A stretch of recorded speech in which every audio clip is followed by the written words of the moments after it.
Emotional Wisdom with Essential Oils. My name is Leanne Anderson and I am currently in Hawaii. So if you have any questions during this class, go ahead and type it in the chat and I will do my best to answer them as I go along and as I find the time to insert it in. So you've probably heard about using essential oils for emotional wisdom. So I'm going to come into this conversation from a pretty philosophical and spiritual side of it. And I am a student of the Tao. You may have heard of the Tao Te Ching.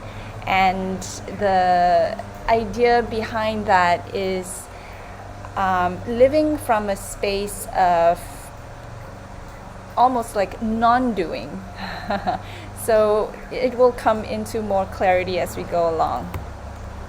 So I want to just start with this verse 33 in the Tao Te Ching. And it says here, knowing others is intelligence, knowing yourself is true wisdom. Mastering others is strength, mastering yourself is true power.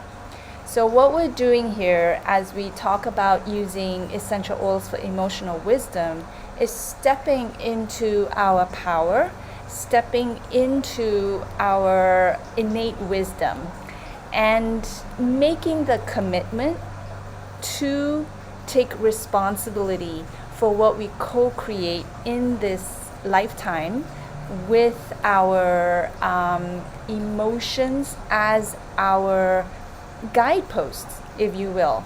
And I see emotions as our soul language, and I'll talk a little more about that. So why is it important in this day and age to really talk about emotional wisdom? We all have heard the scientific validation that we make decisions from our unconscious emotional body. Why is that? Well, we have within us our spirit or our soul, our divine self that has a connection and is not separated or not separate from anything in the universe. And then we have our conscious self, which is really our intellect.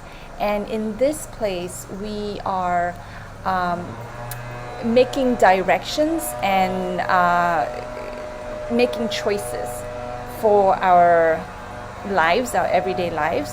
And then we have our unconscious self, which is really within us that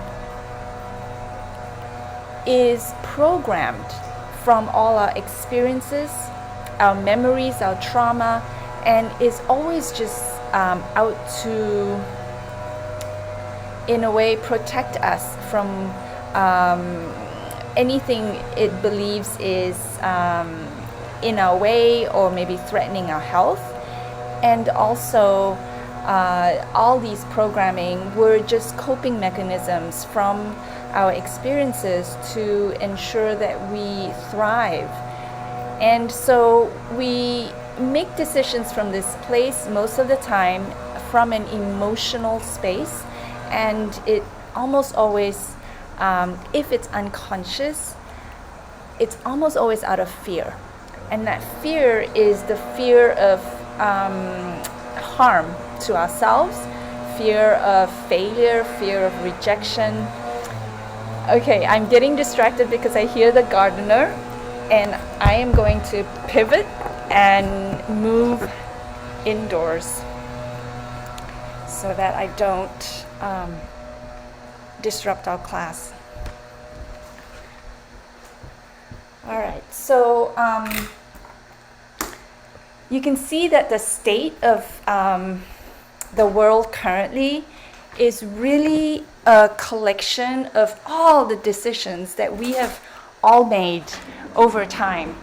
And so there is a lot of talk of wanting to change the world, wanting to improve on what's out there because the world is crazy and people are going nuts and emotions are high and there's lots of polarity and people are arguing. So I want to bring it back to our own responsibility for what we can control. And what we can control is our choices based on our emotional wisdom. So we can totally choose to co-create the future of humanity by becoming masters of ourselves. And what I mean by becoming a master is to have the skill and the awareness to automatically come from a place of love. So what we're doing when we use essential oils is really to reprogram our thinking and our coping mechanisms in order to automatically go into making decisions from a place of love. And once we get past this initial clearing and healing of past trauma, we come to this place of equanimity and peace, where everything that comes our way is now an opportunity for growth, opportunity for spiritual advancement, and an opportunity to radiate from this loving place in our heart. Okay, so what do I mean by saying that emotions are our soul language? So I believe, and I think it's fairly across the board, we can say that our divine purpose is to grow spiritually. And we can define spiritual growth as not being religious at all. This is not about religion. This is about our ability to be good humans. And being a good human and living in this spiritual place is about living peacefully and patient from our hearts. And we're being divinely guided by love and expressing compassion, gratitude, and patience. So I have patience at twice, I notice, and I think it's also pretty telling because my work in this lifetime has been to find patience. And I'm pretty much over a lot of the past programming in my life, because when I think back, I hear my mom telling me, hurry up, hurry up, hurry up, in that kind of voice. And so over my healing journey for the last, I would say 15, 20 years, a lot of my work has been to slow down, to be patient both with myself and with others, and to understand that there's divine timing in everything. And so even recently I had more of a breakthrough with that idea, because I was speaking to a mentor, and she was saying, because I was saying, slow down, take pauses and all of that, and she said, look how your language has even evolved to speak to yourself in a way that you are always in a hurry, but you have to slow down. And she helped me see that I am right on time. So there's no more slowing down for me, because I am always on time. There may be times when I have a burst of energy and I'm doing things really quickly. And then there will be times when I'll be slowing down, and for me that's a cyclical way of living, definitely according to the waxing and waning of the moon. And today is the full moon. Happy full moon, everybody. So I've got lots of energy today, and I was really, in fact, I schedule a lot of my work around the waxing phase and the full moon phase, because my creative time is in the waning, creative thinking, dreaming, visioning time. Anyway, that's just a little aside. So this idea of emotional wisdom and of growing spiritually then allows us to see that our experiences in life are our lessons, and the emotions are the messengers. So, for example, if something really irritates you externally, we are being asked what that irritation means. It is a message from our soul to pay attention, to acknowledge that there is something there for us to heal. So this has nothing to do with changing someone on the outside, changing someone because you are not feeling at peace with them. And as a coach, many times people come to me with problems. Most of the problems are about others and about external circumstances, about the way the world is, about why can't everyone just get it. So I would always invite you to step back and always come back to, what does this mean for you? Because the only thing you can control is your own choices around what is irritating you. Okay, so I am a huge fan of the Gene Keys, and Richard Rudd, the founder of Gene Keys, tells us emotional intelligence has to do with three main things: our ability to listen, our ability to communicate clearly, and our willingness to take responsibility for our own feelings. And so just by being in this class, I applaud you. You are already taking that first step in the willingness to take responsibility.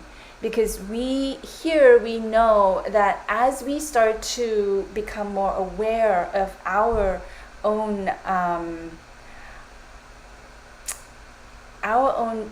participation in what is going on in the world today, what we choose to radiate and express is what will be reflected in our life circumstances. So, and our ability to listen is really then that step of asking ourselves and listening to our soul messages, which are our emotions. And of course, that translates to the skill of listening to others when we come into this clear space of communication from, again, a peaceful, loving place. So I'm going to pause here and ask if there are any questions so far, because I have to go get I want to show you the book that I use for really incorporating essential oils and emotional wisdom. Okay, no questions? All right. Okay. So this is the book that I use, Releasing Emotional Patterns with Essential Oils. And so now I'm going to talk to you a little bit about why I choose to use essential oils. Well, we are all really advocates of essential oils here, but let's try to understand from the chemistry and from the quantum physics of essential oils. Okay, so let's continue here. Okay, so based on the work of Dr. Carolyn Mine from this book, we are really ultimately choosing to live from a place of love instead of fear when we start to do this work. And it involves 4 different quadrants of our body, our mental body, our physical body, emotional body, and spiritual body. And when we transmute our emotions through all 4 of these bodies, we are going to then be able to start to really learn and grow from these experiences. So from our mental body, we recognize and we understand the emotional pattern.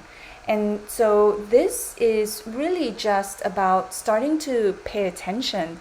What keeps coming up in your life? What situation, even when you run away from a previous one because you couldn't stand it anymore, still shows up again when you thought you were, starting anew. The physical,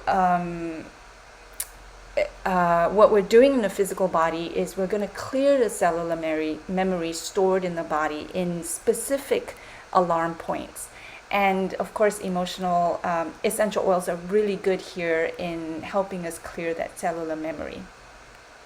In our emotional body, it's the ability to identify and feel the feelings.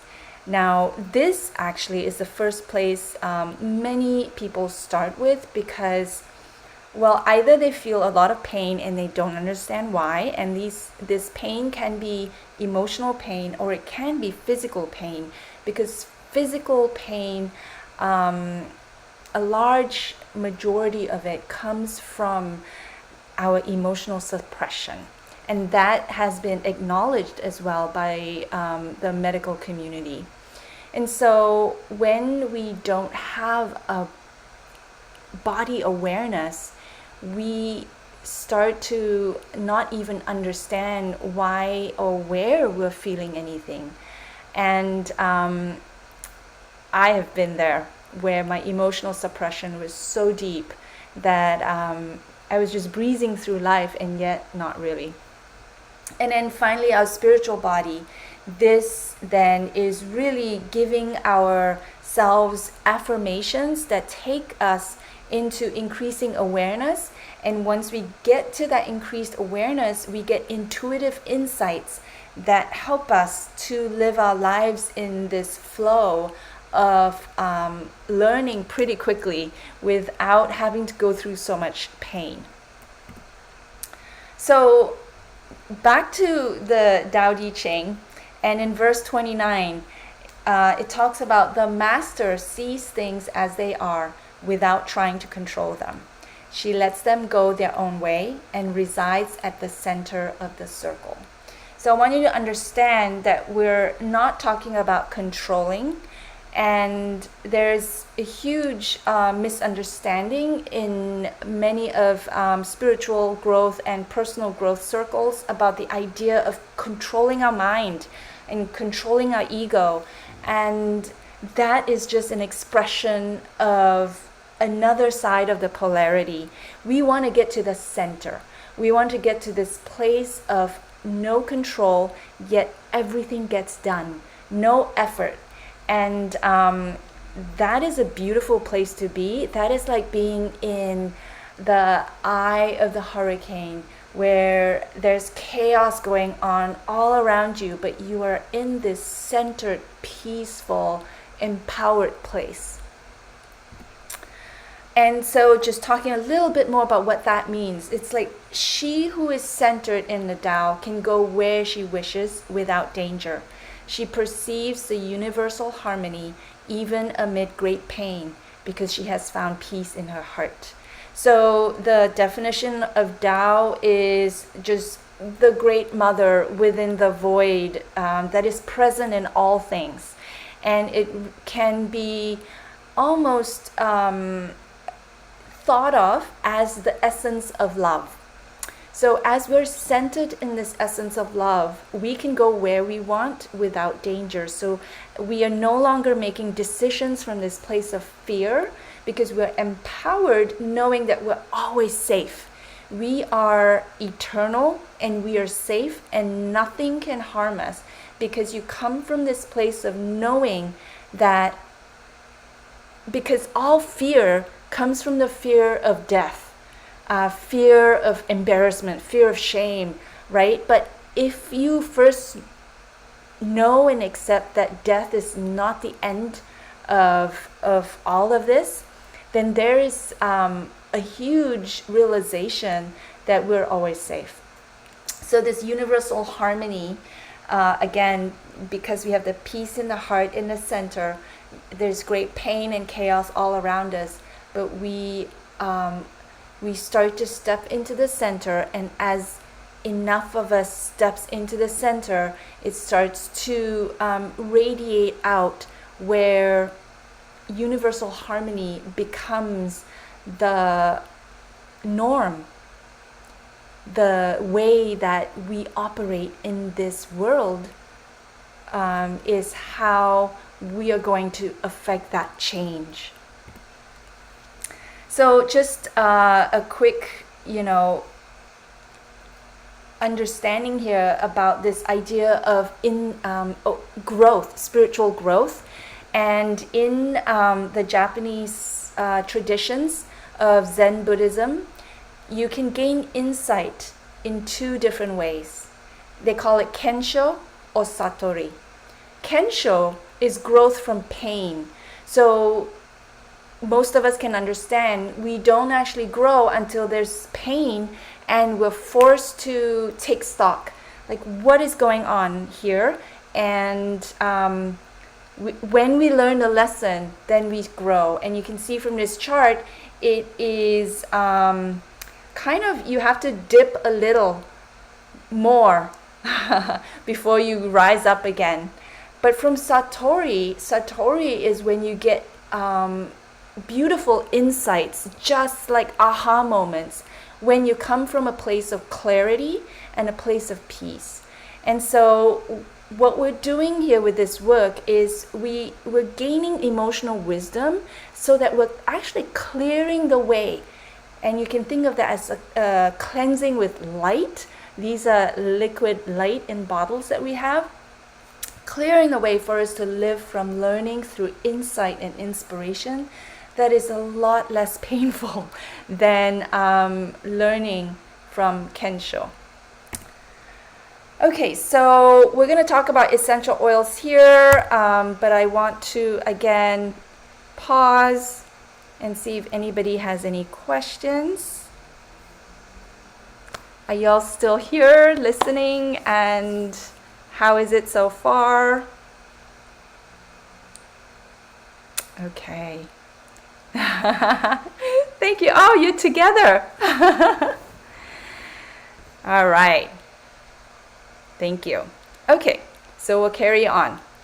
Now, why do we use essential oils? This is why we can understand all of that. So many people in the world understand that, and then they go through their meditations again. Like, I'm trying to control my mind. I'm trying to control my emotions, and they go through their discipline. And they're like, yeah, I'm fasting and I'm meditating like 5 hours a day, all of that effort, and they're still suffering. And we can like graciously say, wow, we have these beautiful, fragrant molecules from Mother Nature herself that have been created with such amazing resonance with our body and our cells that require no effort, and in fact is so pleasurable, unless you hate some of the scents. But it just takes us to the next level with joy. So, okay, having said that, the chemistry behind it, so essential oils act as channels between the physical body and the body's electromagnetic field. So we know that everything is energy, and actually most of what I'm going to say here is inspired by Dr. David Stewart. And if you get a chance, get his book, Chemistry of Essential Oils Made Simple, because he has such profound things to teach us. He was an amazing man that really got that essential oils are more than just tools. Essential oils are living consciousness that has an intelligent way of working with our body. So when we look at the chemical compounds in essential oils, they enter our cells through receptor sites. And as they enter our cells through receptor sites, which is not a very easy thing to do, because it has to be an exact key that fits into the lock. So you can understand totally that if I give you a key and it doesn't fit your door, it does not open the door. You know, it's so miraculous that there are essential oil molecules that fit the receptor sites in our body perfectly. It opens the door, unlocks it, creates a channel, and as the molecules go in, this is how chemicals, which are the molecules, are creating electricity within our body. As it enters, it's generating that frequency, and besides that, the different compounds are doing very specific jobs. So there are many essential oils that have phenols in them, and we're going to talk about phenols, monoterpenes, and sesquiterpenes. Very briefly, you can think of phenols as they clean receptor sites. These are the hot oils, the oils that have a lot of phenols in them: oregano, thyme, cinnamon. So they clean our receptor sites because we accumulate a lot of unwanted debris around our cells. And as they do that, they're creating space for the sesquiterpenes to move in to delete the bad info from our cellular memory. And these are all layman terms for what it's actually doing. And of course, his book is, really thick and you can read it. But the idea is that as the sesquiterpenes delete the bad information, and you can think of these bad information as past programming that does not serve us, does not support our living in our highest potential, and therefore it's okay for it to be deleted. And then the monoterpenes come in and they restore or awaken the correct information in the cell's DNA. So let me just pause here and talk about our original blueprint. We come into this world as infants with original blueprint in our cells. And along the way, whether it's emotional programming or physical programming from toxins that we take in, we have a lot of cells that have been compromised. And so as we use the essential oils, we are supporting our body in getting back into that original blueprint in our DNA, and that is helping us restore the harmonic frequencies within us. So the reasons we use essential oils, besides of course the amazing chemical reasons that it helps our cells, it has also been shown to enhance focus, awareness, function of the brain. They lift our moods by allowing our vibration to lift into a higher frequency. And they definitely carry intelligence and work with our intentions. If you continue to read his book, Dr. David Stewart's book, you will see that he brings in a lot of research that has been done with plants, crystals, water, essential oils that show with our intentions the very cell structure and even sacred geometry of the plants, the water, the crystals, and the essential oils will change based on our intention. So which is why when we do the emotional clearing, we use our voice to really put our intention into it. So just to give you an idea of his work, and that should be Stewart with a T. Sorry, I just noticed that mistake. But literally, essential oil molecules can be balancing, rejuvenating, stimulating, energizing, calming, restoring, facilitating, cleansing, immunizing, detoxifying, mood elevating, soothing, healing, emotionally releasing, and spiritually uplifting, depending on what receptor sites they open. and what we may have stored in that body region in the form of diseases, toxins, microbes, and blocked feelings. Essential oils carry intelligence. They have a life force that goes beyond chemistry. Essential oils molecules are remarkably compatible with human tissue. All right, so having said that, I want to share with you a story of mine. So I'm going to stop share here and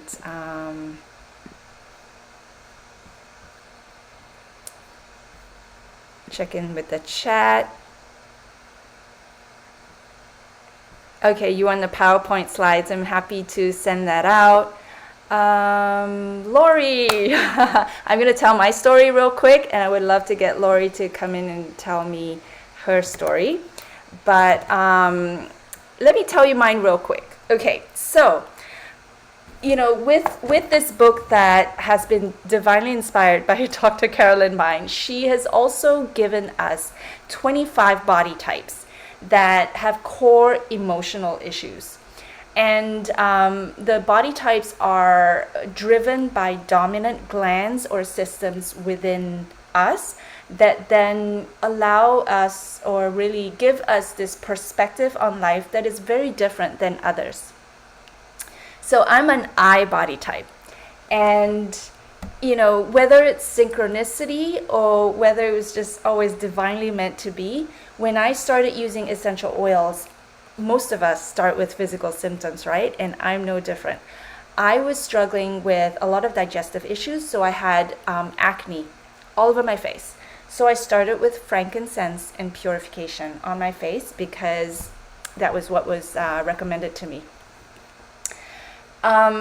Within a few months, I noticed that my anger and my road rage symptoms had really decreased, and that I just yelled at my children a lot less.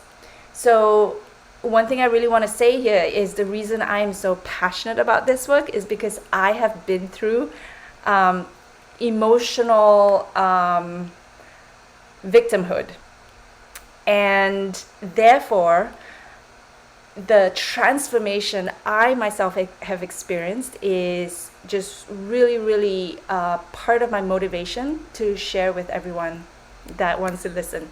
So lo and behold, the core emotions for I are, I'll just read it to you, is emotions as in fear of expressing emotions, F you, fuck you, which is really true with what I was experiencing, overwhelmed, seeing, fear of seeing, and feeling worthless.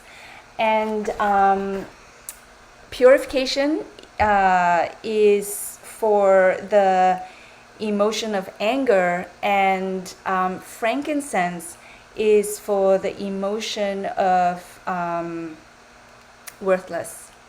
And so when I was using that, I was literally supporting my core emotions, and I saw so much impact.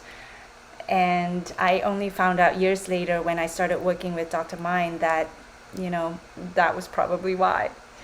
I want to invite Lori to share with us her story. So, Hi, hi, wait, I'm going to spotlight you. Go ahead. Hi, Lori. buddy. Hi, everybody. Wow, that was just so thorough and beautiful, and I took copious notes because I was learning and learning and learning, and I'm really grateful for a lot of that information. I don't have a lot to add, but I wanted to tell you a couple of stories. I was going through a pretty interesting time several years ago, probably 3 or 4 years ago at this point. And I had not tuned in to many of the emotional things or any of the mindset work. I was not aware of how things worked. Although I had read Dr. David Stewart's book, it was the first book I read.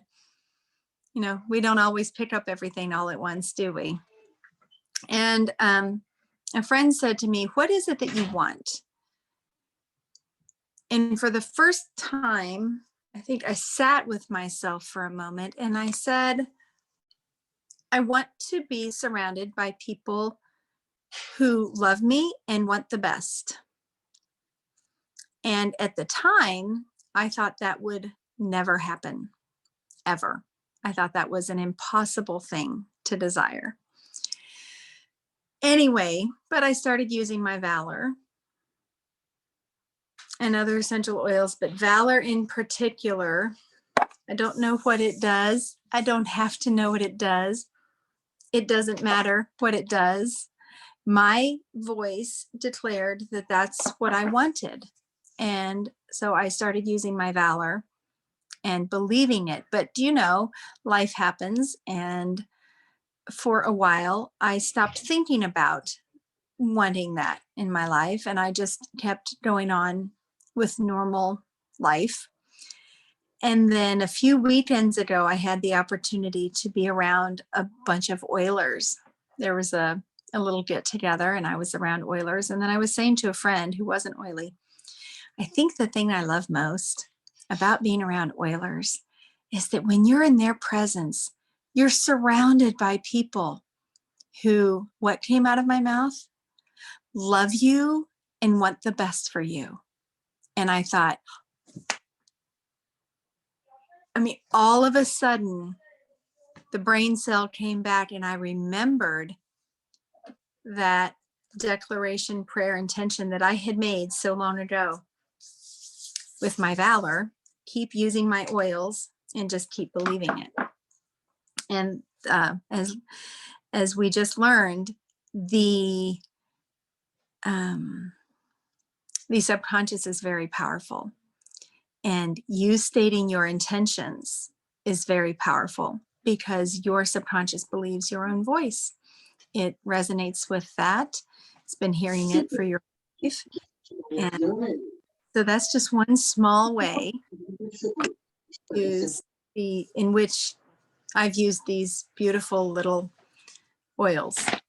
So I wanted to share that for you.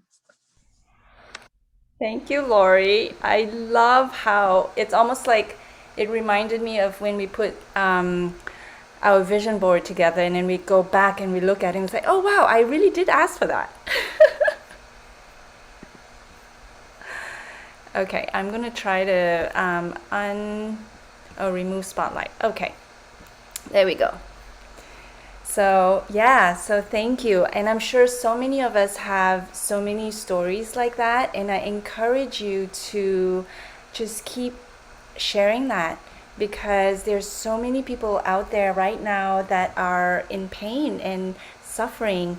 And so the few emotions that I picked out and I would like your input is which ones would you like to work on today? And we can work on all 5 if you like. So 5 common emotions I chose was grief, worry, fear of the unknown, loneliness, and anger.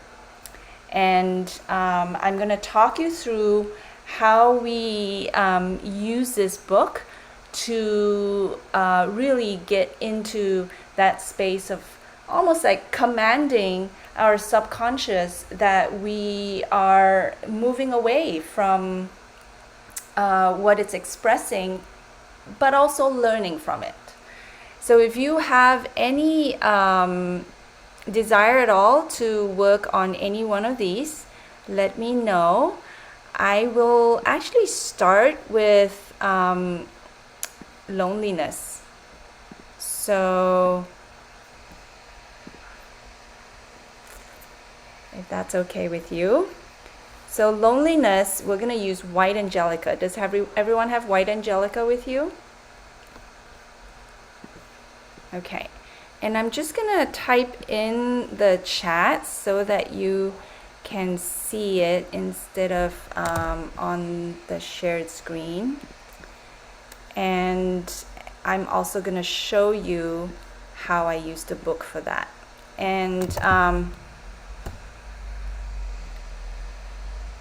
Okay, so I look at the heart point because first of all, I need to know where the heart point is. And the heart point is,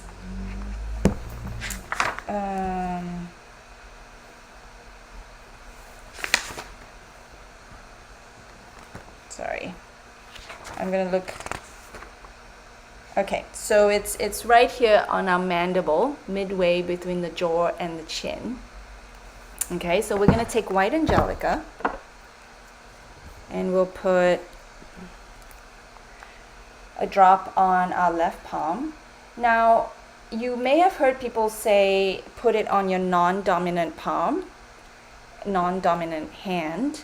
I just almost always say left hand because the left side is the receiving side of the body. It corresponds to our right brain, which is the divine feminine side that receives. So you can do either. And then you circle it around 3 times clockwise to activate the oil in the direction of our DNA molecules, our proteins. And then you can put it on the point. So we put it on the mandible. And I like to put it on the crown of my head and the back of my neck, which is the filter points. And I just pause there a couple of seconds. And when I'm doing this, I'm actually also getting into a place of gratitude and inviting the essential oils to enter into me and to come from a place of gratitude and humility, asking for just this time and space together. And then we move to our forehead, which is our 2 emotional points. So I just put my palm there. And then the back of my head, which is above the filter points earlier, this is our release points. And I just continue with my invitation and gratitude. And then I'm ready. So I feel somewhat centered. My breathing has slowed down. And then I start to breathe it in. And this is where I go into the loneliness. And this may be where we feel some pain, but we really are asking ourselves, where do I feel loneliness in my body? And we're not really rehashing any incident. You may feel the need to recall an incident in order to get there, but then you start focusing on the feeling.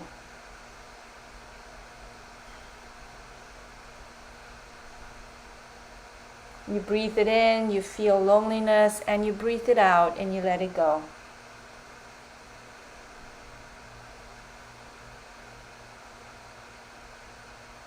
And you're really allowing yourself to feel into the depths of the loneliness. And sometimes it really does even bring tears into our eyes.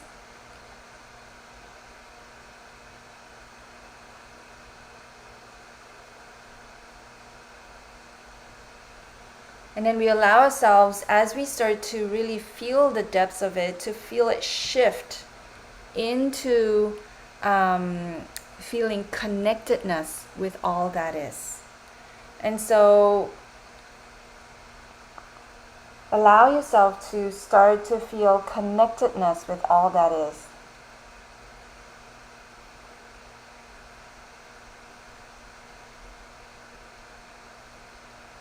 There is nothing that you are not connected to, that you are not a part of.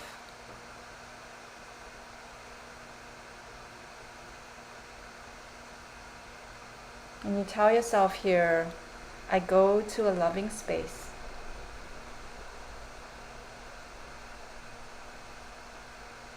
I go to a loving space so I can transmute my loneliness into connectedness with all that is.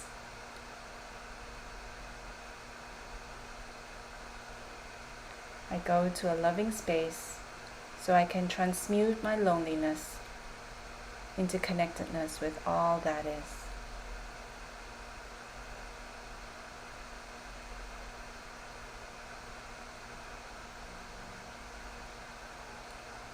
And then when you're ready, you can allow yourselves to come back and open your eyes.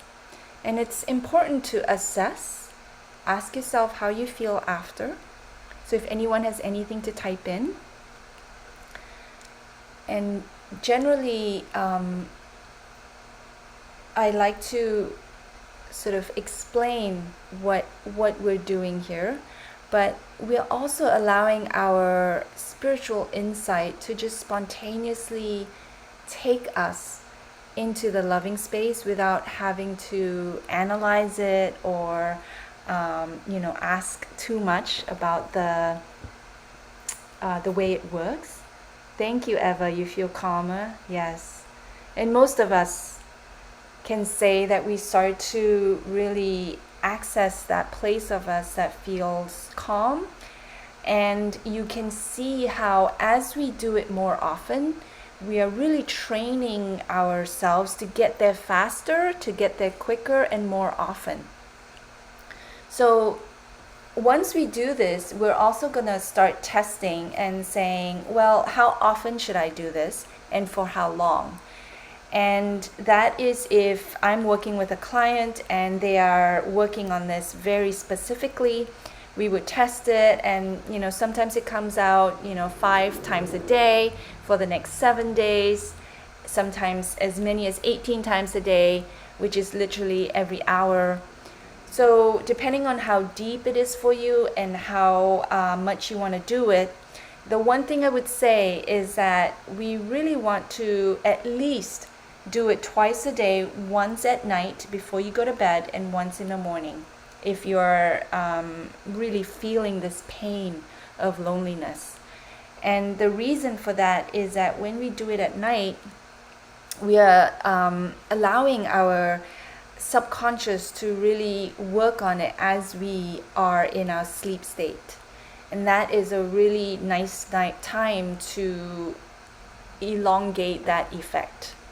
And of course in the morning, because we want to set good intentions in the morning so that we are, again, taking the,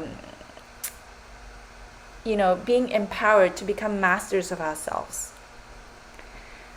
And so I just want to give you a little explanation here. This is a lot of what we're doing in our Emotional Wisdom with Essential Oils Coach training that Dr. Mine and I are actually launching on March 2nd. Oh, thank you, Sue. Yes, the preparation I think is really important because we want to come from a place of just really calming ourselves down. And I actually didn't mention it and I forgot to, but we also want to make sure we start with at least 3 deep breaths coming in and 3 deep breaths going out, because we want to make it a sacred act. And making something sacred with our breath is really special and allows us to have a nice delineation between normal daily life and when we're taking a sacred pause for ourselves, So, okay, here's what I was going to say. So the idea of breathing it in to the depths and feeling it switch into the other side. And, we try to stay away from saying it's positive or negative, because sometimes it's neither positive nor negative. It's just that one may feel painful. And pain is just another way our body speaks to us. And if you can imagine the infinity loop, you can see that everything as it extends far into one side always turns and shifts into the other side. And so just like everything needs to go all the way down before it can come up, we are allowing the shift as we go deep into it. So it's not about, definitely not about suppressing your emotions. It's also not about always wanting to get rid of it. It's about actually moving through it so that it automatically and naturally shifts into what is its next phase, if you will.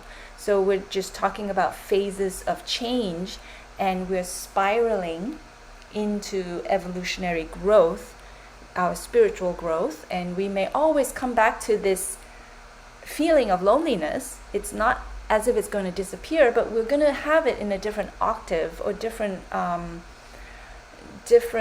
harmonic, if you will. So as we go into loneliness and we go into the depths of really not feeling like anyone else is in this situation like we are, there is this sense of overwhelming loneliness that can only be sort of shared with almost the other people that are also feeling lonely. And as we start to feel that, then we also start to feel like actually all around us are living beings and living things, and we're just really connected to everything. And this is like when you say the affirmation, I go to a loving space, and just like Lori was sharing earlier, we're in that space where other people are loving, and all of a sudden we don't feel lonely anymore.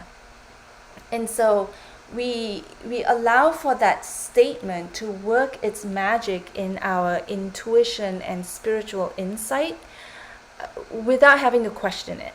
So I'm just giving you a little bit of how it works, but there's really no need.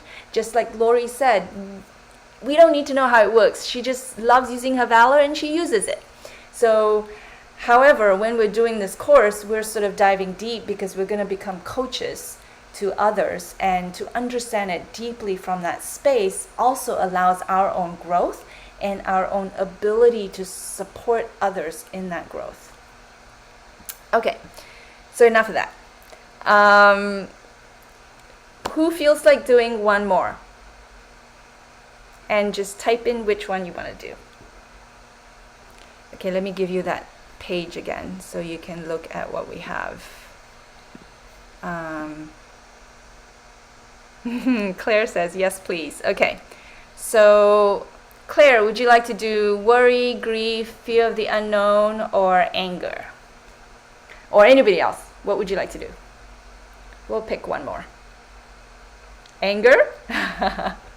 Okay. All right, anger it is. Fear of the unknown. Hi, Michelle.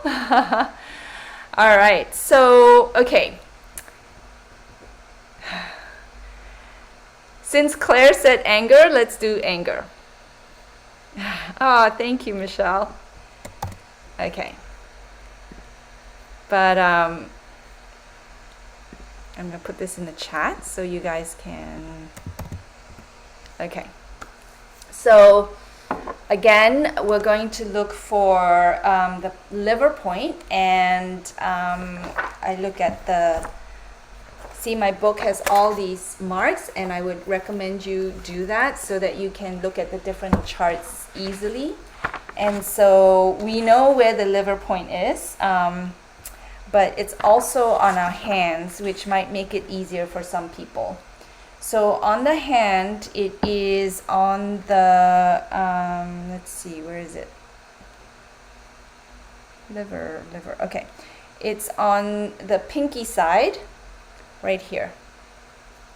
Okay, because the liver point is on our nipples, and of course in a professional setting, if we're coaches, sometimes they may not be comfortable, but other times actually just knowing that it's on our nipple and we're going to put it there immediately shifts our anger into laughter, and it's just automatic.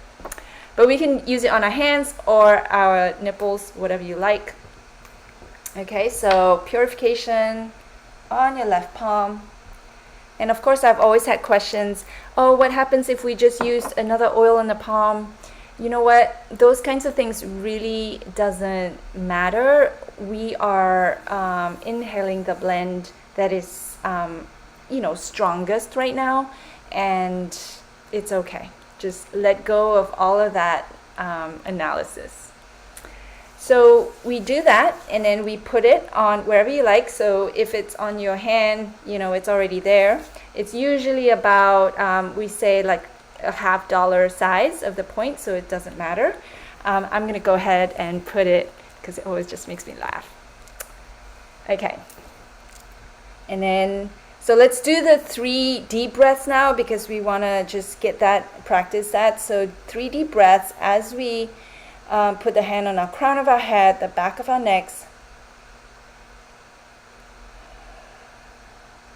In your mind, just inviting the essential oil blend to enter you, asking with humility, with gratitude for the intelligence of the essential oil to go where it knows to go, to support us in our healing from the emotion of anger, in the forehead and the back of the head, the filter points.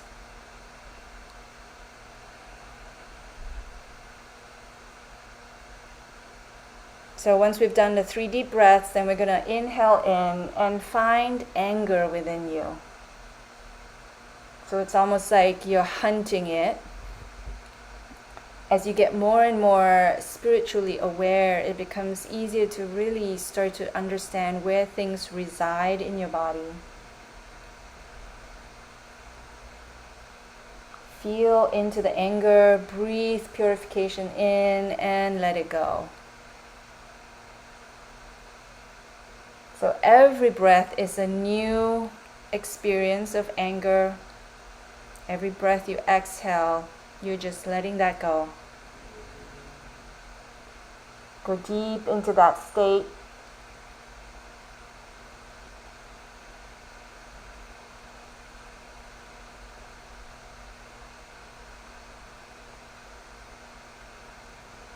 And as you get deep into this explosion of energy that is anger, I can almost feel like it starts to percolate within me, and it becomes an explosion into laughter.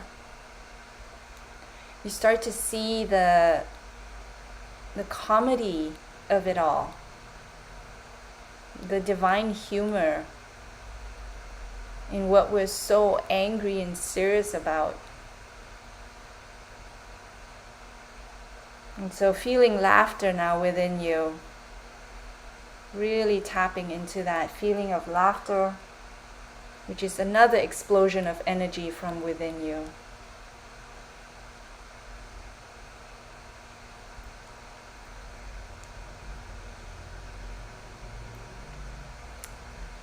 And you tell yourself, my direction is clear. My direction is clear, so I can move away from anger and into laughter. My direction is clear, so I can move away from anger into laughter.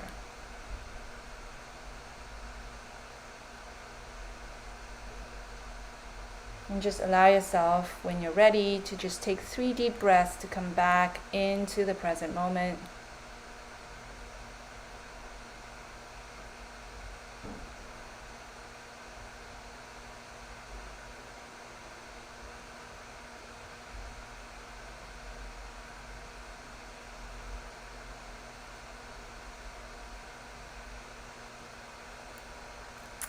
So yes, anger is somewhat of a useful emotion because it allows you to change your course or change direction.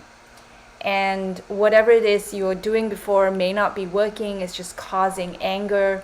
So find a way to see the humor in it and allow your intuition to guide you into making choices from love and a different direction that doesn't cause you that much anger. I hope that makes sense. So we're at the top of the hour. I want to... Oh, good. Thank you. I'm glad you feel lighter, Claire. So keep doing it. And if you have a practice of muscle testing, just muscle test on how often, but at least doing it morning and night. You feel awake now. Yeah, purification has a way of really lifting your mood. Hey, Brooke. All right, so any questions?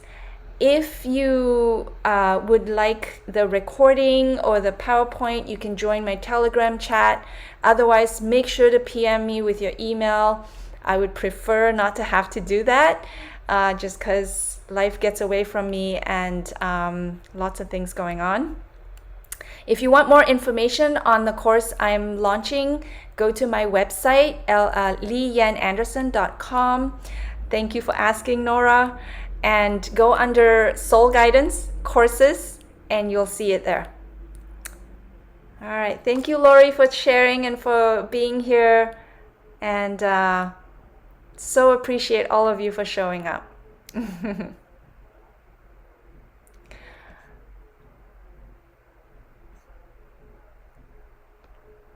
Thank you.